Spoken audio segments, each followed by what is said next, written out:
Tú dices, es que no lo estoy escuchando. La pregunta no es si Él está hablando, la pregunta es si estás escuchando. Lo diré otra vez, la pregunta no es si Dios está hablando o no. Nunca deja de transmitir las frecuencias, son como las frecuencias de radio.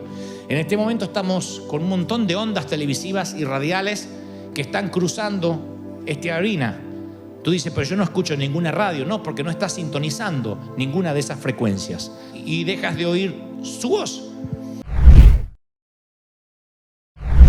Me recordó algo que es fundamental y que alguna vez lo hablamos en las reuniones de ADN con el liderazgo de esta congregación, y que es que la mejor manera de saber cuando una persona está preparada para liderar a otras es cuando es capaz de liderarse a sí misma. Una persona que puede liderarse a sí misma, que tiene autocontrol de su carácter, de su temperamento, de su forma de ser, es una persona que puede liderar a otras. De otro modo no puede liderar, no puede llevar adelante ningún proyecto de vida y mucho menos conducir a otros hacia un nivel de vida mejor. Es la astilla que menciona el Señor en Mateo 7. Jesús dijo que había que sacarnos la viga que tenemos en el ojo antes de realizar una cirugía para eliminar la pelusa del ojo del prójimo. Es que es imposible que uno pueda ayudar a otros si primero no quita lo que le molesta personalmente. Pero la tendencia humana siempre es pensar de esa manera. A veces queremos establecer una institución para instruir a otros sobre la limpieza del hogar, y en casa tenemos los restos del huracán Andrew. En casa tenemos un caos, pero siempre queremos que el otro sea el que tenga la limpieza.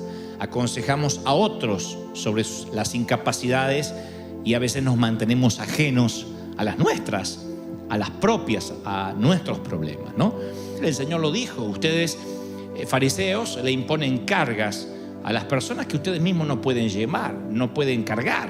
Y nosotros siempre hablamos de llevar a otras personas a Cristo, ¿no? Decimos, vamos a predicar, a llevar a personas que no conocen del Señor, a llevarlos a la cruz. Y ahí está la clave, preguntarnos si nos podemos llevar nosotros mismos a Cristo. Y no hablo de aceptar a Cristo por primera vez, que la mayoría lo ha hecho. Me refiero si tenemos la capacidad de volvernos a comprometer con el Señor cuando estamos alejados. Se trata de renovarse. La Biblia es una continua renovación, nos lleva a renovarnos todos los días. Isaías 53:6 dice: todos andábamos perdidos como ovejas, cada uno seguía su propio camino, pero el Señor hizo recaer sobre él la iniquidad de todos nosotros, sobre Cristo, la iniquidad o el pecado de todos nosotros. Entonces yo veo, antes de construir lo que quiero decirle, quiero darle esta suerte de introducción. Cada vez que el Señor nos compara con ovejas, y lo he mencionado en otra ocasión, siempre me pregunté por qué se le ocurrió al Señor compararnos con las criaturas esas peludas que pululan las colinas de Judea. ¿Por qué no nos compara con ovejeros alemanes, por ejemplo? Bueno, aquí los estoy entrenando como leones, eso hubiese estado bien, o como tigres, o como panteras.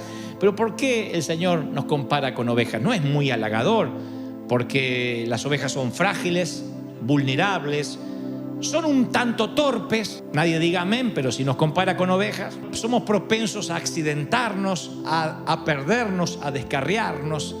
Pero nos compara con ovejas porque es el único animal que sí o sí necesita un pastor. No hay ovejas salvajes, no hay ovejas que anden por la pradera de manera salvaje y puedan sobrevivir. Después todo el resto de los animales tienen su versión del salvajismo, tienen su versión no domesticada. Hasta un gato puede ser salvaje, un perro puede ser salvaje, pero no una oveja. Una oveja necesita un pastor. Por eso esa es la razón fundamental por la cual Él nos compara con ovejas, porque no podemos vivir solos. Solos estamos a la deriva, como un cometa sin cuerda, como una hoja en la tormenta. Y ahora, ¿por qué nos desviamos si somos ovejas? Bueno, yo tengo 3 causas comunes por las cuales nos desviamos y no nos renovamos, como les decía recién. Primero, no cuidamos como ovejas las fortalezas. O sea, lo que nos hace fuertes no lo solemos cuidar. Descuidar nuestras fortalezas puede convertirse a veces en nuestra mayor debilidad. Por ejemplo, una persona que tiene el don de la misericordia, el don de ayudar, si no lo cuida, puede sentir culpa por las cosas que no puede hacer porque no puede ayudar a todo el mundo y empieza a sentirse abrumado, y lo que fue al principio un regalo de Dios se transforma en una carga sin la ayuda de un pastor, sin la ayuda del Espíritu Santo. Tiene el deseo de ayudar, se ve impotente para ayudar y entonces vive preocupado, vive cargada o vive angustiado por todo lo que no puede hacer. Si Dios le da a alguien el don de sabiduría y esa es su fortaleza, sin la ayuda del pastor, como cualquier oveja, se puede llenar de orgullo, porque todo lo sabe, porque él conoce todas las respuestas o ella conoce todas las respuestas. Entonces es una oveja que sin la ayuda del pastor, el don de la sabiduría linda con el orgullo, con la pedantería, con la petulancia. ¿Estoy siendo claro lo que digo, sí o no? La segunda cosa que yo veo por la cual nos descarriamos, además de descuidar lo que Dios nos da, las fortalezas por alejarnos del pastor, es que cuando nos alejamos del pastor perdemos la alegría, lo que yo llamo la alegría robada. David, cuando peca en el Salmo 51:12, él dice, entre otras cosas, devuélveme la alegría de la salvación y que un espíritu obediente me sostenga. No es casual lo que está diciendo el salmista. Yo quiero tener un espíritu obediente, pero necesito recuperar la alegría de la salvación. A veces el enemigo nos desvía del camino, nos quita del corral y al alejarnos del pastor nos quita la alegría. Cuando uno pierde la alegría, todo se hace cuesta arriba. La alegría no tiene que ver con la felicidad. La felicidad es de a ratito y viene por acontecimientos, pero también se va por acontecimientos. Viene con el nacimiento de un baby y se va con la muerte de un ser querido. Miren cómo la felicidad puede escurrirse de entre los dedos. Miren qué escurridiza es que llega. La felicidad no es el álbum de fotografías que conservas en tu casa. Esos son momentos. Entonces la alegría no tiene que ver con la felicidad, tiene que ver con el gozo de servir al Señor. Decir, bueno, mira, no me fue bien en el matrimonio, no me fue bien con mis hijos, bueno, no tengo el trabajo que deseo, pero tengo la alegría, el privilegio que muchos no tienen, que los ángeles no pueden tener, de servir al Rey de Reyes, de servir al Señor de Señores. Eso me tiene que producir una alegría que compense la vida común o la vida rutinaria. Lo tercero es que al alejarnos de Dios o de nuestro pastor, no escuchamos su voz. Y la palabra dice en Juan 10:4, las ovejas lo siguen porque reconocen su voz. Mi pregunta esta mañana es, ¿reconoces la voz del pastor? Tú dices, es que no lo estoy escuchando. La pregunta no es si él está hablando, la pregunta es si estás escuchando. Lo diré otra vez, la pregunta no es si Dios está hablando o no. Nunca deja de transmitir las frecuencias, son como las frecuencias de radio. En este momento estamos con un montón de ondas televisivas y radiales que están cruzando esta arena. Tú dices, pero yo no escucho ninguna radio. No, porque no estás sintonizando ninguna de esas frecuencias y dejas de oír su voz. Entonces yo puedo ver tres cosas en esto de alejarse del pastor y por qué nos descarriamos y no nos renovamos. Y voy a repasarla. La primera es la que le dije recién. Bueno, además de perder la alegría, no reconocemos su voz y, entre otras cosas, no cuidamos los talentos que Dios nos dio. Entonces un día estamos alejados. Ahora, ¿me están siguiendo, sí o no? Déjame que te diga algunos tips que he aprendido. No sé mucho de ovejas, pero sé algo de la vida, porque he vivido, en mis 32 años de vida he vivido mucho. Y sé algo, no, ya voy para medio siglo, pero en mi medio siglo de vida yo he aprendido algunas cosas, porque en ese medio siglo he estado mínimamente unos 42 años en las cosas del Señor, desde chiquitito. Y entonces he aprendido muchos tips en esto de perderse y de ser encontrado. Porque a veces uno dice, sí, soy la oveja perdida, que me venga a buscar. Y el pastor es fiel para buscar, siempre. ¿Es fiel para buscar el Señor o no? Lo es. Pero ser encontrado requiere cierta cooperación de nuestra parte. Como les dije recién, envejecer es automático, madurar es opcional. Y para ser encontrado, la fe está vinculada siempre a la acción. Siempre que Dios nos busque, nosotros tenemos que querer ser encontrados. Yo acabo de darte 3 razones por las cuales quizás te sientas que no estás renovado. Este mensaje va para los que hoy dicen, ¿por qué me siento cansado en el alma? No hablo del cansancio físico que se recupera con 7 u 8 horas de sueño. Hablo del cansancio de la mente y el cansancio del espíritu y de la angustia del alma, esa que termina en un surmenage o en un estrés.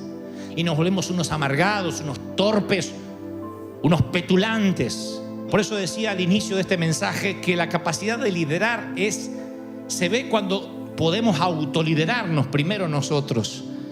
Y seguiré diciéndole algunas cosas sobre esto de perderse y encontrarse. Si desviarte, si perder el gozo es un patrón constante, debes saber que el pastor utilizará la corrección. En la cultura de los pastores beduinos, si las ovejas se mantenían cerca de los pastores, los depredadores no podían atacar, porque están los pastores, le tienen miedo, sea el lobo, sea quien sea.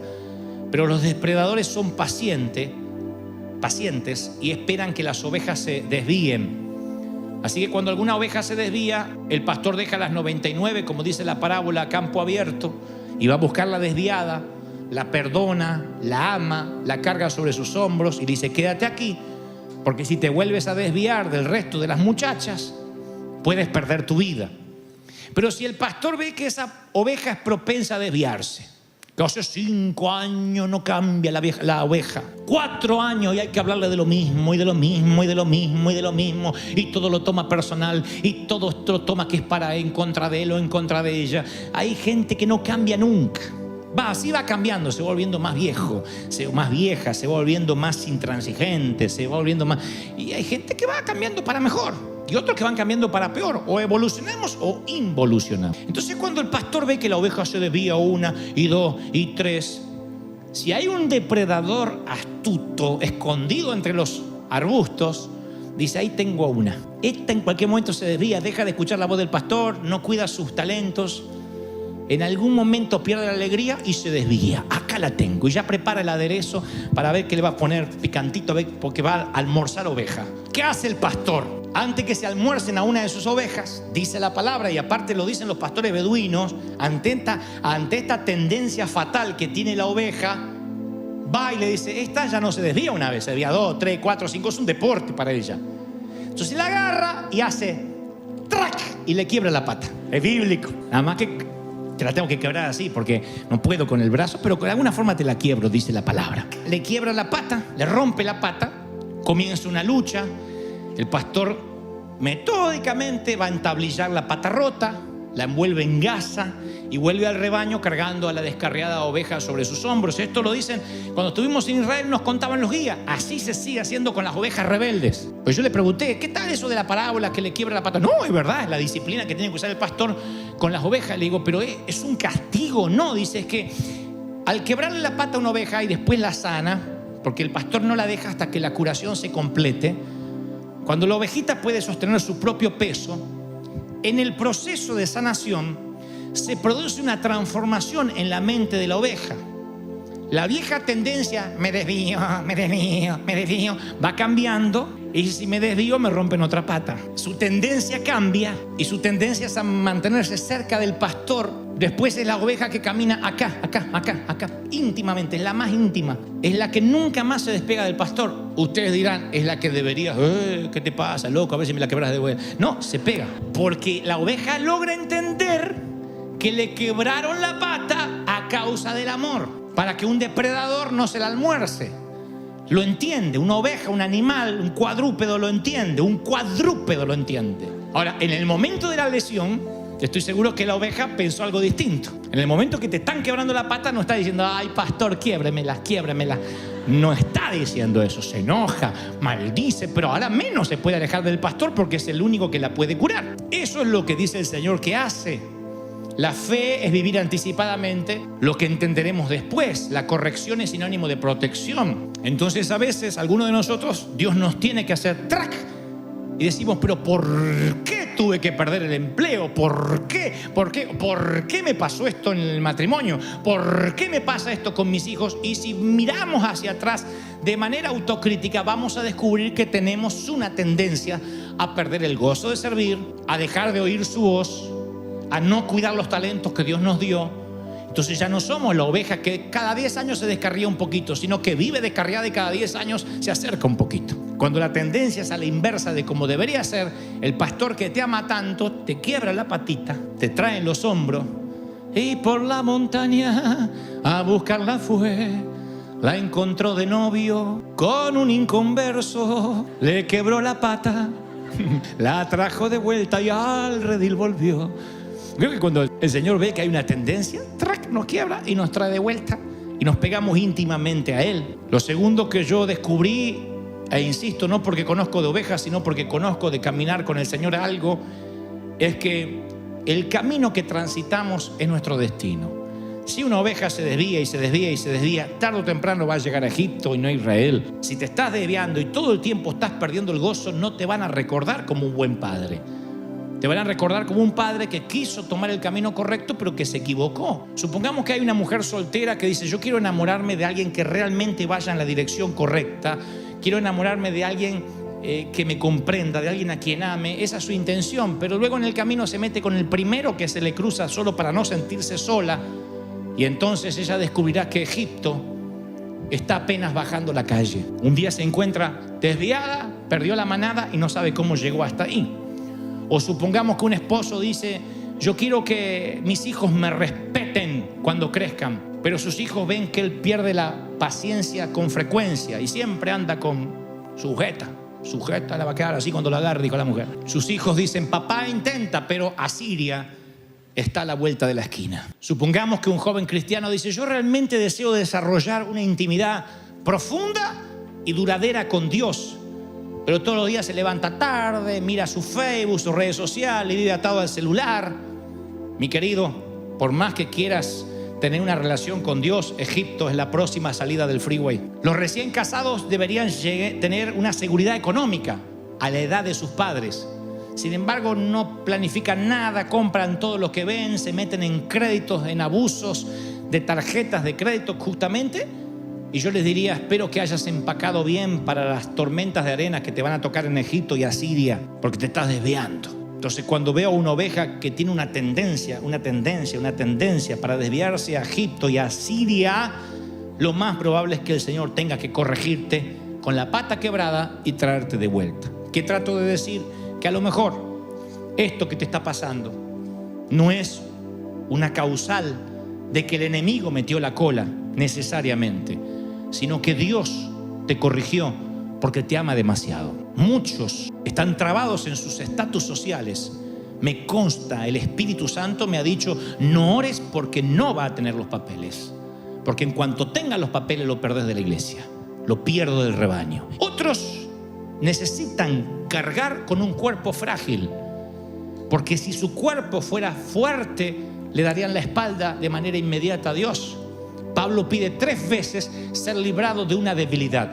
Aunque hay teólogos que dicen que eran problemas quizás en la vista, miopía, que era rengo, él no habla de un problema físico, habla de debilidad. Y la misma palabra en el original hebreo habla de una suerte de tentación o pecado, algo que a él lo estaba realmente amedrentando, de modo que decía: mi carne hace lo que mi espíritu no quiere. Y el Señor le dice: bástate con mi gracia. Le está diciendo: lo que vas a tener es que venir a mi gracia todos los días, pero no voy a quitarte el aguijón, porque esa perniquebrada, esa pata quebrada es lo que te mantiene dependiente de mí, Pablo. Si yo te sano la pata, te me pierdes. Has conocido el tercer cielo, has tenido revelaciones que ningún hombre jamás tuvo. Aunque te consideras el menor de los discípulos, fuiste el único al que yo le prediqué personalmente luego de estar resucitado. Podrías andar por la vida diciendo: a mí ningún hombre me pudo predicar. Cristo me tuvo que predicar camino a Damasco. Un hombre que manejaba ciudadanías dobles, que era multicultural, cosmopolita, que tenía su profesión, que se autoabastecía a sí mismo, letrado, que podía debatir con griegos, con los grandes cerebros de la época, con el Simi Valley de la época que era Grecia. Era un hombre que necesitaba tener una pata quebrada. De otro modo, no sería el gran Pablo que conocemos y quizá hubiese seguido el camino de Judas o quizá otro. El Señor sabía que tenía esa debilidad, lo conectaría con él, y que Dios de ese modo se llevaría la gloria. Entonces lo que trato de decir es que a veces maldecimos una falencia, una minusvalía, algo que nos está faltando, y es justamente eso lo que te ha acercado a Dios todos estos años. Por esa debilidad, por eso que no dejas de orar, es que estás aquí. Dios nos conoce. Tú dices: no, si Dios me da la seguridad de que esto se me va a ir, yo le voy a servir. Tu abuela, ¿sabes la gente que yo conozco? Tu abuela, dice el Señor en Proverbios 8:16, ¿sabe la gente que yo conozco? que dice: voy a sembrar el día que Dios me prospere, $1.000.000 van a ir para la iglesia. Y Dios dice: no, las señales siguen a los que tienen fe. No, tú no sigues las señales. La gente en cuanto recibe ese dinero empieza a decir: bueno, primero tengo que pagar mis deudas, después la iglesia, y se olvida de lo que había prometido. Y el Señor sabe, porque Él nos creó.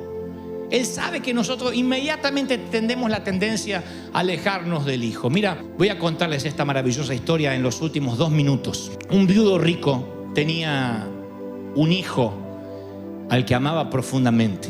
Viudo, multimillonario y con un hijo. Entre otras cosas, el padre era aficionado al arte y viajaba por el mundo coleccionando obras de grandes pintores: Rembrandt, Monet, Van Gogh. El hombre compraba las pinturas y las exhibía en su propia mansión.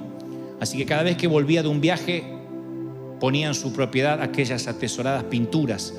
Los años pasaron y el muchacho creció, el hijo creció. La nación estaba en guerra y el hijo se alistó para defender su país. Y después de unos meses de combate, el padre recibió un telegrama que le informaba tristemente que su hijo había muerto en acción, había muerto en combate.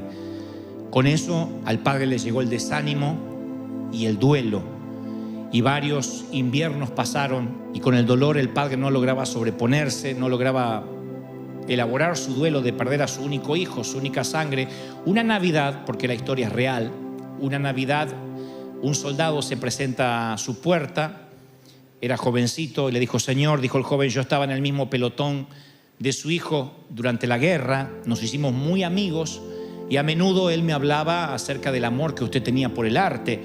Yo no soy un buen artista, pero una noche yo, en un descanso, dibujé el retrato de su hijo. No es mucho, no es un Rembrandt, no es un Monet, pero pensé que le gustaría tenerlo. Es el retrato de su hijo. Y el dibujo se asemejaba notablemente a lo que era su hijo. Así que le cayeron lágrimas a los ojos del padre, y aquella pieza de arte se convirtió en la más preciada para el hombre. Lo colgó sobre la chimenea y cada día la miraba y le hablaba al hijo. Pasaron algunos años y el padre murió, y coleccionistas de todo el país vinieron, volaron de todas partes del mundo para comprar las obras de arte que iban a ser subastadas. Nunca tantas obras de arte habían estado bajo un mismo techo. Así que posibles compradores millonarios colmaron la sala esperando ofertar por un Rembrandt o por un Monet. Pero para sorpresa de todos, la subasta no comenzó como había esperado, sino con una pieza, con un cuadro que no estaba en la lista, el dibujo hecho por el joven soldado. El subastador dijo: la subasta va a comenzar con el dibujo que hizo el soldado. Y para sorpresa de todos, que se enojaron, estaban desconcertados, los podías oír impacientes, enojados, diciendo: no viajamos de tan lejos para comprar el dibujo de un novato, por favor, salgamos de esta subasta ya. Y el subastador dijo: comienza la subasta con la foto, con el dibujo del soldado. $100. Aparte, es una subasta de millones. Empezar una subasta con $100 es una locura. Nadie ofertó. El subastador sigue diciendo: vamos, $100 es la oferta inicial. Nadie ofertaba porque era un insulto llevarse el dibujo de un novato, que además lo había hecho en el frente de batalla y no tenía ni título, ni nombre, ni nada. Así que decían todos: pasemos a los cuadros importantes. Y el subastador decía: no, primero es este cuadro, $100, ¿quién oferta? Y lentamente, de atrás, un anciano levanta la mano y dice: bueno, yo no tengo mucho dinero, pero sí fui vecino de esta familia, de este hombre por muchos años. Conocí a la esposa antes de morir, conocí al hijo, así que yo voy a comprar el dibujo. No tengo mucho dinero, pero puedo juntar ahora los $100. El subastador dijo: bueno, la oferta es de 100, ¿alguien oferta 150? Y nadie ofertó. Entonces dijo: subastado por $100. Y le entrega el cuadro que estaba sobre la chimenea al anciano, que era vecino. Ahora los coleccionistas dijeron: muy bien, ahora podemos seguir adelante con la subasta. Y el subastador dijo: no, la subasta se termina aquí. Y dijeron: ¿por qué? La subasta está terminada, es imposible. La multitud comenzó a protestar. Un coleccionista dijo: pero si ni siquiera comenzamos con lo bueno, ¿por qué la subasta se terminó? Lo siento, dijo el subastador, la subasta está terminada. No puede ser, insistían los coleccionistas. Y entonces el subastador lee una parte del testamento del hombre que dijo: es muy simple. Según el testamento del padre, dijo: cuando subasten todas mis pinturas, comiencen con el dibujo de mi hijo, y aquel que se lleve a mi hijo se lleva todo. ¿Te llevas al Hijo? ¿Te llevas al Hijo? ¿Cuánto dice Señor? Ese es el Señor que quiero, puro, sencillo, simple. ¡Aleluya! Alguien tiene que aplaudir más que eso si cree que el Rey ha hablado hoy. ¡Aleluya! Amo esa historia. ¡Trac! Y el Señor te dice esta mañana, ¿quieres regresar al redil?